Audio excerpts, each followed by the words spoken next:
Hello guys, कैसे आप लोग। हम लोगों ने जो political and physical region of India था वो कंप्लीट कर लिया था बाय लेक्चर्स, और वर्ल्ड का मैक्सिमम पोर्शन हम लोगों ने एमसीक्यूज के थ्रू कंप्लीट किया है। अब कुछ पार्ट बचा है, वो हम लोग इस वाले लेक्चर में कंप्लीट कर लेंगे। चलिए स्टार्ट करते हैं। Which planet is known as wheeled planet? Venus, Mercury, Mars या फिर जुपिटर? तो इसका जो सही आंसर है, वीनस को व्हील्ड प्लैनेट कहते हैं। व्हील्ड मतलब कवर्ड विद दैट क्लाउड, ठीक है, थिक क्लाउड। इसको व्हील्ड प्लैनेट इसलिए बोलते हैं because it is surrounded by thick cloud cover, ठीक है, जिसकी वजह से ये आपका हॉटेस्ट प्लैनेट है, हॉटेस्ट देन मरकरी। मरकरी सबसे नज़दीक होने के बाद भी वीनस के जैसा हॉट नहीं है। वीनस आपका सबसे हॉटेस्ट प्लैनेट है। वीनस आपका सबसे हॉटेस्ट प्लैनेट है, हॉटर देन मरकरी, याद रखना, because of its wheeled covered, ठीक है। वीनस को ही मॉर्निंग एंड इवनिंग स्टार भी कहते हैं, मॉर्निंग एंड इवनिंग स्टार भी कहते हैं। और वीनस को ही अर्थस ट्विन भी कहते हैं, अर्थस ट्विन भी कहते हैं, बिकॉज साइज और मास में लगभग अर्थ के जैसा ही है, ठीक है। और मार्स की बात करें तो मार्स आपका सबसे क्लोजेस्ट प्लैनेट है, सबसे स्मॉलेस्ट और लाइटेस्ट प्लैनेट है। और मार्स पे कोई मरकरी पे कोई मून अवेलेबल नहीं है। मार्स की बात करें तो मार्स को रेड प्लैनेट कहते हैं, रेड प्लैनेट। और ये आपका फोर्थ प्लैनेट फ्रॉम द सन है। ये देखो, पहले पे मरकरी, दूसरे पे वीनस, अर्थ और मार्स। मार्स आपका फोर्थ नंबर पे है, ठीक है। बात करते हैं जुपिटर की। जुपिटर आपका सबसे लार्जेस्ट प्लैनेट, सबसे लार्जेस्ट। और जुपिटर को विंटर प्लैनेट भी कहते हैं, विंटर प्लैनेट भी कहते हैं। क्यों? बिकॉज जिसका यहाँ पे जो एवरेज टेम्परेचर है ना, -148 डिग्री सेल्सियस रहता है। क्या याद रहा? वीनस को व्हील्ड प्लैनेट कहते हैं, अर्थ ट्विन कहते हैं, इवनिंग स्टार, मॉर्निंग स्टार कहते हैं। किसको? वीनस को। मरकरी आपका सबसे क्लोजेस्ट प्लैनेट है टू द सन।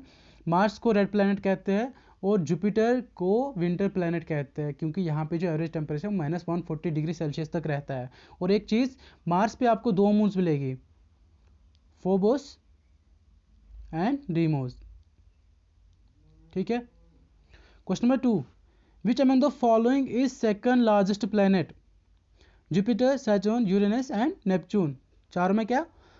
सैटर्न आपका सेकंड लार्जेस्ट है। आपको पता है सबसे लार्जेस्ट आपका जुपिटर है, उसके बाद सैटर्न है, उसके बाद यूरेनस है, और नेपच्यून आपका सबसे फार्देस्ट प्लैनेट है, 8th farthest planet from the sun. ये देखो, Mercury, Venus, Earth, Mars, Jupiter, Saturn, Uranus and Neptune. Neptune आपका 8th फार्देस्ट प्लैनेट है सन से, ठीक है। जुपिटर को मैंने बोला विंटर प्लैनेट कहते हैं। सैटर्न आपका सेकंड लार्जेस्ट है, फर्स्ट लार्जेस्ट कौन है? जुपिटर। और यूरेनस आपका first planet to be discovered by the use of telescope. 1781 में विलियम हर्शचल ने इसको डिस्कवर कर लिया था, ठीक है। और नेपच्यून तो पता ही है, नेपच्यून आपका 8th फार्देस्ट प्लैनेट है। और इसको, नेपच्यून को ट्विन ऑफ यूरेनस भी कहते हैं, क्योंकि टू सम एक्सटेंट ये इसी के जैसा है, इसको इसलिए इसको ट्विन ऑफ यूरेनस भी कहते हैं। किसको? नेपच्यून को। चलिए आगे बढ़ते हैं। The Tropic of Cancer in India does not pass through. देखो, आपको पता है कि इंडिया को ट्रॉपिक ऑफ कैंसर दो पार्ट्स में डिवाइड करता है ना, नॉर्दर्न पार्ट और साउदर्न पार्ट। अब इंडिया में जो ट्रॉपिक ऑफ कैंसर है, किन किन स्टेट से पास होता है, ये आपको पता रहना चाहिए। जियोग्राफी ना पूरा मैप पे है। ये देखो, गुजरात, राजस्थान का भी यहाँ पे थोड़ा सा पार्ट, गुजरात, राजस्थान, मध्य प्रदेश, झारखंड, वेस्ट बंगाल, त्रिपुरा और मिजोरम। यहाँ इन जगहों से आपका ट्रॉपिक ऑफ कैंसर पास होता है। ये अगर आपको याद रहेगा, टोटल 8 स्टेट्स है, ये अगर आपको याद रहेगा तो इसका तो आराम से आंसर कर पाओगे। राजस्थान से पास हो रहा है, हाँ। छत्तीसगढ़ से, हाँ। त्रिपुरा से, हाँ। मिजोरम से, हाँ। वेस्ट बंगाल से, हाँ। झारखंड से, हाँ। ठीक है, तो बचा क्या? मध्य प्रदेश। उड़ीसा से पास नहीं हो रहा है। ये देखो, उड़ीसा आपका छत्तीसगढ़ के बगल में है, ये आपका उड़ीसा है। यहाँ से पास नहीं हो रहा है, ये आपका झारखंड से पास, छत्तीसगढ़ के बाद झारखंड से पास हो रहा है, ठीक है। देखो कहाँ कहाँ से पास हो रहा है, गुजरात, राजस्थान, मध्य प्रदेश, छत्तीसगढ़, झारखंड, वेस्ट बंगाल, त्रिपुरा और मिजोरम। ओडिशा से पास नहीं हो रहा है, जो कि इस क्वेश्चन का आंसर है, ठीक है। Question number 5, the eastern most longitude of India is. अब लॉन्गिट्यूडनल एक्सटेंशन, इंडिया में रह रहे हो तो कोऑर्डिनेट्स तो पता रहना चाहिए ना। लॉन्गिट्यूडनल एक्सटेंट क्या है, लैटिट्यूडनल एक्सटेंट क्या है, एक्सटेंशन क्या है, यह क्वेश्चन में आ सकता है। तो इसलिए सबसे पहले हम लोगों को पता रहना चाहिए लॉन्गिट्यूड लैटिट्यूड है क्या। ये आपका इक्वेटर है। इक्वेटर के पैरेलल जितनी भी लाइंस है ना, ऐसी लेटी मतलब लेटा हुआ, ऐसे लेटी हुई लाइंस जो है ना, इनको लैटिट्यूड्स बोलेंगे। और जो ये प्राइम मेरिडियन है, प्राइम मेरिडियन के पैरेलल जितनी भी लाइंस ऐसे लॉन्ग वाइज है, इनको बोलेंगे लॉन्गिट्यूड्स। अब देखो, मैं यहाँ पे कोई सर्कल लेता हूँ, ये वाला, लॉन्गिट्यूड मैंने ऐसे बोला लॉन्ग वाइज है ना। अब किन लॉन्गिट्यूड्स के बीच में आ रहा है ये, मैं बोलूँगा एक तो ये वाला लॉन्गिट्यूड, एक तो ये वाला लॉन्गिट्यूड है ना, इन दो लॉन्गिट्यूड्स के बीच में आ रहा है। अब लैटिट्यूड्स किन लैटिट्यूड्स के बीच में आ रहा है, इन लैटिट्यूड्स के बीच में आ रहा है, ये वाला लैटिट्यूड ये वाला लैटिट्यूड के बीच में आ रहा है। सेम केस है इंडिया के साथ, ये देखो एक सेकेंड, ये आपका इक्वेटर है ना। अब सबसे पहले लॉन्गिट्यूडनल एक्सटेंशन देखेंगे। लॉन्गिट्यूड मतलब ये ऐसे लॉन्ग वाइज है, सॉरी ये और ये दो लॉन्गिट्यूड्स के बीच में आ रहा है इंडिया है ना। ये वाला जो लॉन्गिट्यूड है ये आपका 68 डिग्री 7 मिनट्स ईस्ट, क्योंकि ईस्ट की तरफ ही तो है, ये प्राइम मेरिडियन है, ये आपका ईस्टर्न साइड हुआ, ये वेस्टर्न साइड हुआ, ये आपका यहाँ पे इक्वेटर है, ये नॉर्दर्न साइड हुआ, ये साउदर्न साइड है ना, नॉर्दर्न हेमिस्फीयर और साउदर्न हेमिस्फीयर। ठीक है, ये आपका 68 डिग्री 7 मिनट्स ईस्ट वाला लॉन्गिट्यूड, और ये वाला लॉन्गिट्यूड क्या है 97 डिग्री 25 मिनट्स ईस्ट। समझ आया, ये वाला लॉन्गिट्यूड और ये वाले लॉन्गिट्यूड के बीच में आ रहा है इंडिया। ठीक है, तो क्वेश्चन क्या था, सबसे ईस्टर्न मोस्ट लॉन्गिट्यूड, ये भी ईस्ट ये भी ईस्ट, लेकिन सबसे ईस्टर्न मोस्ट है सबसे ये वाला 97 डिग्री 25 मिनट्स ईस्ट वाला लॉन्गिट्यूड, यहाँ पे आपका इंडिया खत्म होता है, इंडिया की बाउंड्री यहाँ तक है। समझ आया। अब लैटिट्यूडनल एक्सटेंशन देखा जाए तो ये तो आपका 0 डिग्री वाला लैटिट्यूड है, ये लैटिट्यूड और ये लैटिट्यूड के बीच में आ रहा है इंडिया। ये वाला लैटिट्यूड कौन सा है, ये है आपका 8 degree 4 minutes north and 37 degree 6 minutes north. पता चल गया ना क्यों नॉर्थ नॉर्थ है, क्यों ईस्ट ईस्ट है, क्योंकि इस हिसाब से इंडिया पूरा ईस्ट में आ रहा है और इक्वेटर के हिसाब से पूरा नॉर्थ में आ रहा है। अब लैटिट्यूड देखेंगे तो ऐसे ही तो जाएगा ना, पूरे नॉर्थ में ही जाए, ये भी नॉर्थ में लैटिट्यूड है, ये भी नॉर्थ में पड़ता है ना। अब लॉन्गिट्यूड देखें तो ये भी ईस्ट में पड़ता है, ये भी ईस्ट में, इसलिए क्या है 68 डिग्री 7 मिनट्स ईस्ट और ये 97 डिग्री 25 मिनट्स ईस्ट। ठीक है, और ये वाला लैटिट्यूड 8 डिग्री 4 मिनट्स नॉर्थ और 37 डिग्री 6 मिनट्स नॉर्थ। समझ आया। विच में longitude is fixed as the standard meridian of India. आपको पता है इंडिया में ईस्ट से वेस्ट तक देखे तो टाइम लैप्स इतना मतलब एरिया है, 2 घंटे का टाइम लैप्स है। यहाँ पे अगर 10 बजे है, यहाँ पे आपका 8 ही बजे है, तो हम लोगों ने क्या किया, एक मेरिडियन सेट कर लिया, इस 10 को हम लोगों ने 9 कंसिडर कर लिया, इस 8 को भी 9 कंसिडर कर लिया, इस इधर +1 किया, इधर -1 किया, और ये जो 2 घंटे का टाइम लैप्स है इसको ख़त्म करने के लिए, क्योंकि हम लोगों को क्या चाहिए था, यूनिफॉर्म टाइम चाहिए था। तो कौन सा वाला लॉन्गिट्यूड सेट कर लिया हम लोगों ने, मिर्ज़ापुर उत्तर प्रदेश से पास होता है, याद रखना, 82.5 डिग्री ईस्ट वाला लैटिट्यूड। ठीक है, इस लैटिट्यूड सॉरी लॉन्गिट्यूड, इस लॉन्गिट्यूड को हम लोगों ने सेट कर लिया, that is standard meridian of India, या फिर ऐसे दिया रहेगा 82 डिग्री 30 मिनट्स ईस्ट। ठीक है, क्योंकि पूरा ईस्ट में तो आ रहा है। एक सेकंड मैं आपको दिखाता हूँ, यहाँ पे आपका यूपी है, यहाँ से पास हो रहा है, यहाँ से। ठीक है, ये आपका ईस्टर्न साइड है, ये वेस्टर्न साइड। 2 घंटे का लैप्स था, अब 1 घंटा इधर से कम किया, इधर से 1 घंटा बढ़ा दिया, ताकि ये टाइम लैप्स ना हो। इस वाले लॉन्गिट्यूड को हम लोगों ने सेट कर लिया 82.5 डिग्री ईस्ट वाले लॉन्गिट्यूड को।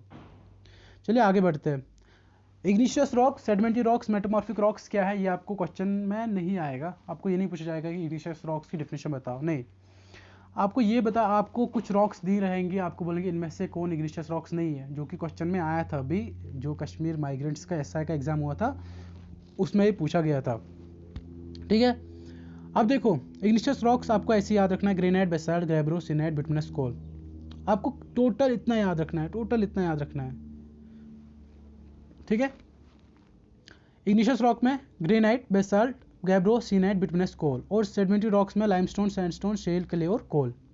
ठीक है, अब देखो इन रॉक्स पे फॉर एग्जांपल ग्रेनाइट और बेसाल्ट पे फॉर एग्जांपल कुछ हीट और प्रेशर का इफेक्ट हुआ, फिर ये जो स्टोन है ट्रांसफॉर्म होके बन गई होम ब्लेंड। और होम ब्लेंड मैंने आपको बताया, देखो इग्निशियस रॉक्स है, सेडिमेंट्री रॉक्स है और मेटामॉर्फिक रॉक्स है। ये मेटामॉर्फिक रॉक्स एक्चुअली क्या रहती है, इग्निशियस रॉक्स ही बनती है मेटामॉर्फिक रॉक, और सेडिमेंट्री रॉक्स ही बनती है मेटामॉर्फिक रॉक।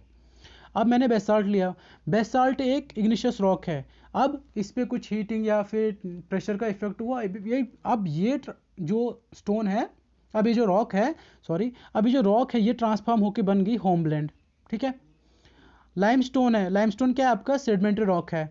अब एज मेटामॉर्फिक, भाई मेटामॉर्फिक रॉक बनती है, बहुत सारा इफेक्ट जो हीटिंग और प्रेशर इफेक्ट होने के बाद ये जो रॉक है ट्रांसफॉर्म होकर क्या बनती है? मार्बल बनती है। ठीक है, याद कितना रखना है? याद इतना रखना है टोटल। इग्निशियस रॉक्स में granite, basalt, gabbro, syenite, bituminous कोल, और सेडिमेंट्री रॉक में लाइमस्टोन, सैंडस्टोन, शेल, क्ले। आपको फिर पता रहेगा जब ये इन्हीं में तो आपको मेटामॉर्फिक रॉक्स भी मिलेंगी। देखो मार्बल, मार्बल आपका मेटामॉर्फिक रॉक है, बना किससे? लाइमस्टोन से। लाइमस्टोन आपका सेडिमेंट्री रॉक है। क्वार्टिजाइट आपका मेटामॉर्फिक रॉक है, बना किससे? सैंडस्टोन से। सैंडस्टोन जो कि आपका सेडिमेंट्री रॉक है। होमब्लेंड, होमब्लेंड जो कि आप मेटामॉर्फिक रॉक है, बना किससे? बेसाल्ट जो कि आपका एक इग्निशियस रॉक है। तो ये आपको याद रखना है। अब ये क्वेश्चन मतलब श्योर तो नहीं हूँ लेकिन आ सकता है, इसलिए पढ़ने में क्या है, याद रख लो। इतना इजी तो है। Granite, basalt, gabbro, syenite, bituminous कोल, लाइमस्टोन, सैंडस्टोन, शेल, क्ले और कोल, ये आपका सेडिमेंट्री रॉक। ठीक है, आगे बढ़ते हैं।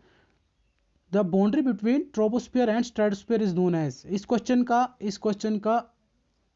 और इस क्वेश्चन का आप आंसर अभी थोड़ी देर में करने वाले हो। क्वेश्चन नंबर 9 देखो। Atmospheric humidity is measured by. Hydrometer से हम लोग क्या मेजर करते हैं? Relative density of liquids. ठीक है, और एनेमोमीटर से विंड की स्पीड और डायरेक्शन मेजर करते हैं। तो बच्चा को साइक्रोमीटर से हम लोग एटमॉस्फेरिक ह्यूमिडिटी मेजर करते हैं। ठीक है, अब बच्चा को 7 क्वेश्चन, 8 क्वेश्चन और 10 क्वेश्चन, इनको आप लोग खुद ही आंसर करोगे थोड़ी देर में। एटमॉस्फेयर के बारे में पढ़ के, एटमॉस्फेयर में मेनली 5 लेयर्स है। ट्रोपोस्फियर, स्ट्रेटोस्फियर, मेसोस्फियर, थर्मोस्फियर और एक्सोस्फियर। पहली लेयर ट्रोपोस्फियर, दूसरी स्ट्रेटोस्फियर, तीसरी मेसोस्फियर, फोर्थ थर्मोस्फियर और फाइनली एक्सोस्फियर। ठीक है, अब देखो 1 बाय 1 अच्छे से पढ़ेंगे। ट्रोपोस्फियर ये आपका फर्स्ट लेयर है। ठीक है, ये आपका अर्थ है, ये फर्स्ट लेयर आ गई। इक्वेटर पे 18 किलोमीटर तक ये एक्सटेंड करता है, और पोल्स पे ये टोटल 8 किलोमीटर तक एक्सटेंड करता है। मैं समझाता हूँ।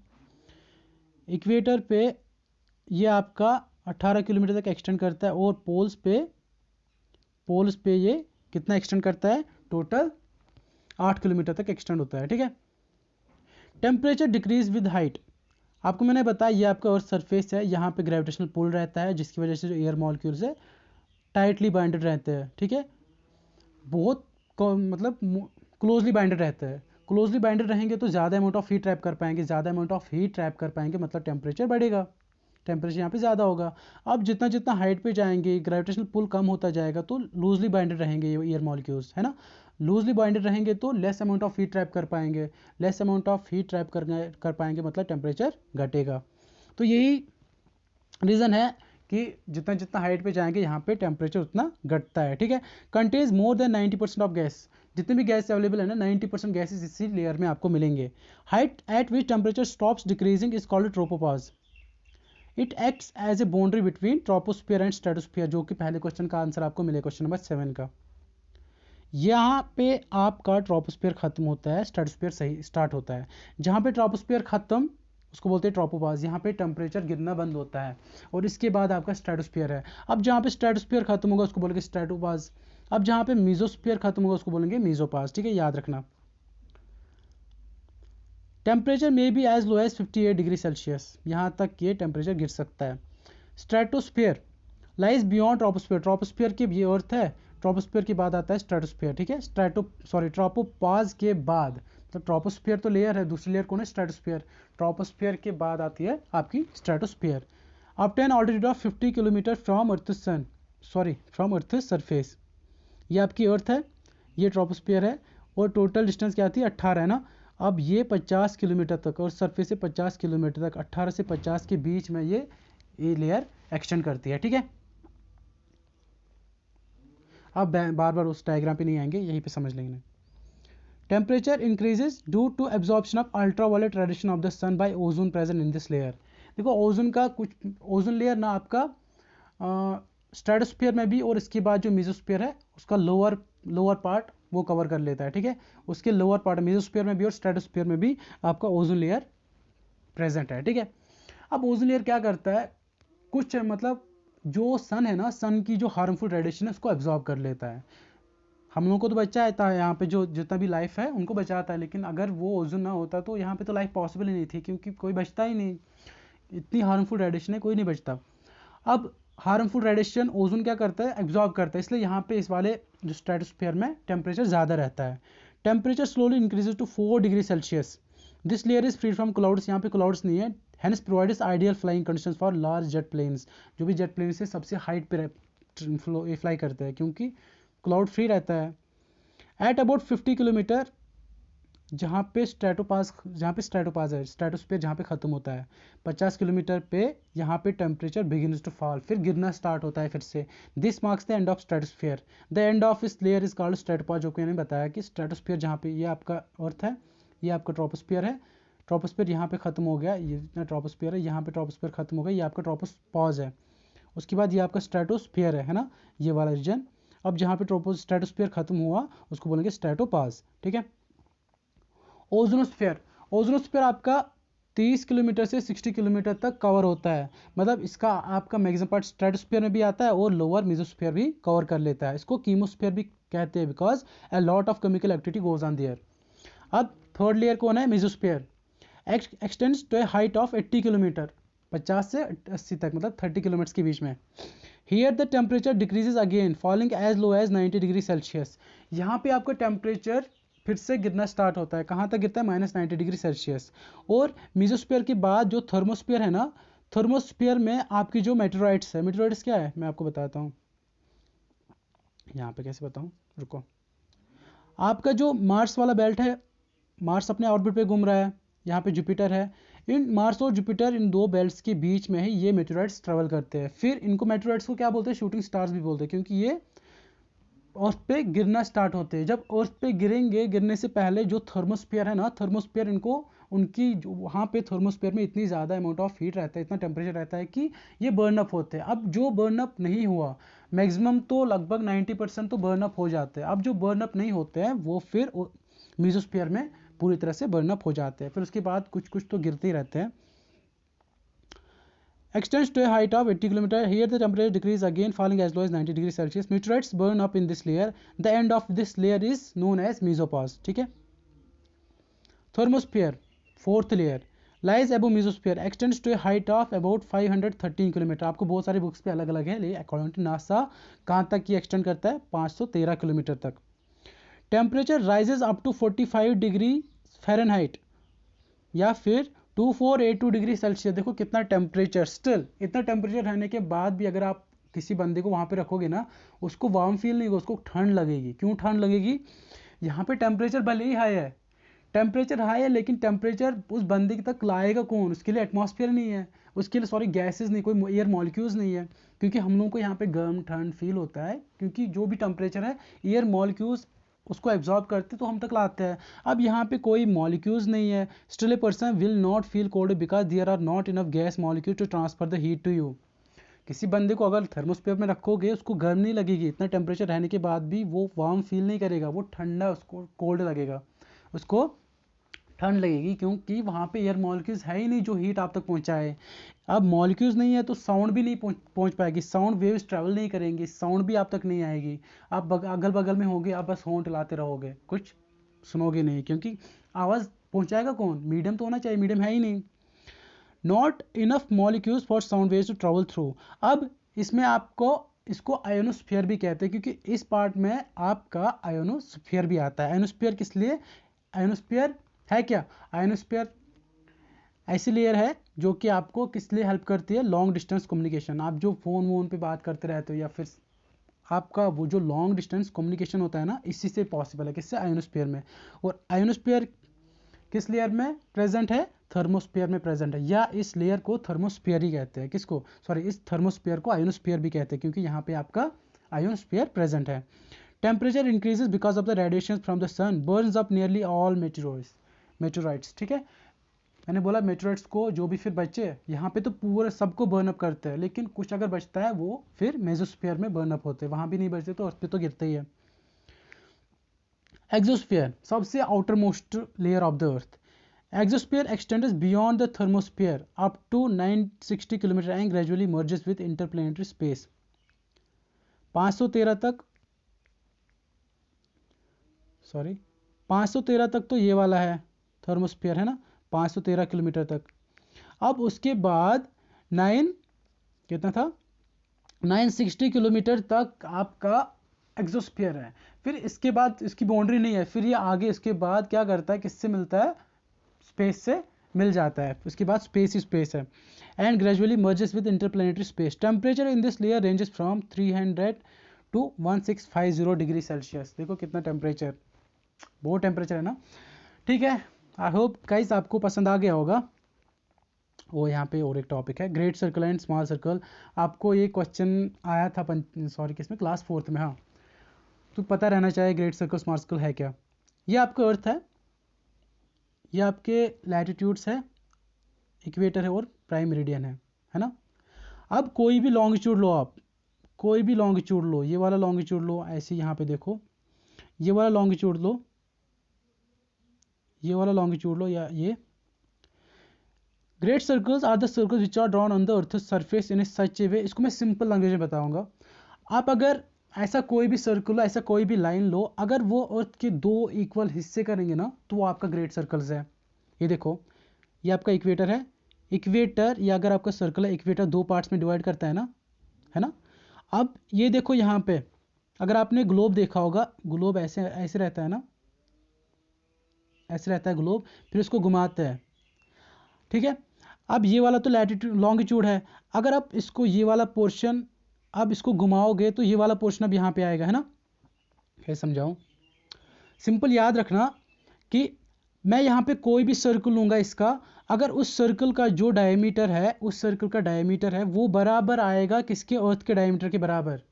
और जहाँ पे जो ये इसका सेंटर होगा, जो सर्कल लूँगा उसका जो सेंटर होगा वही अर्थ का सेंटर भी होगा, वो रहेगा आपका ग्रेट सर्कल। जैसे मैंने इक्वेटर लिया, ठीक है, इक्वेटर यहाँ पे लाया मैंने, इक्वेटर का जो सेंटर है वही अर्थ का सेंटर है।